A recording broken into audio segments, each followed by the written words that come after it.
भंडारा नगर परिषदेच्या हद्दीतील प्रभाग क्रमांक 15 व 12 साठी निवडणूक प्रक्रिया आज पार पडत आहे। आपण बघू शकतो आपण सध्या भंडाऱ्याच्या संत शिवराम शाळेतील या मतदान केंद्रावर खरं पाहायला गेलं तर या मतदान प्रक्रियामध्ये 9 मतदार केंद्रावर कडक बंदोबस्त पाहायला मिळत आहे आणि 2 प्रभागामध्ये 8107 मतदार एकूण 8 उमेदवारांच्या नशिबाचा फैसला होणार आहे।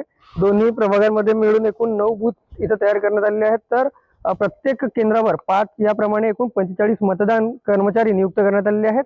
संपूर्ण प्रक्रियेवर लक्ष ठेवण्यासाठी एका झोनल ऑफिसरची नियुक्ती सुद्धा करण्यात आलेली आहे आणि प्रभाग क्रमांक 12 मध्ये 5 उमेदवार निवडणूक रिंगणात आहेत आणि बहुकोणीय आणि अटीतटीची लढत पाहायला मिळत आहे। खरं पाहायला गेलं तर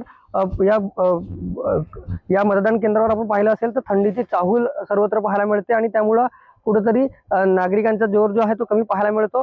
या मतदान केंद्रावर अपंगांसाठी अपंग मतदारांसाठी ती खुर्चीची व्यवस्था करण्यात आलेली आहे। तर पोलिसांचा बंदोबस्त देखील तगडा इथे पाहायला मिळतोय।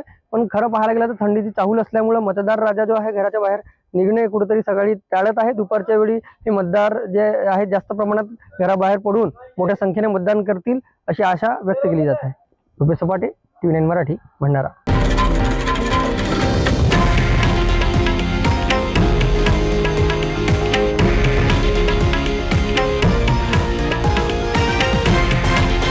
हे आहे देशातील नंबर 1 न्यूज नेटवर्क आणि आपण पाहत आहात TV9 मराठी, एकमेव।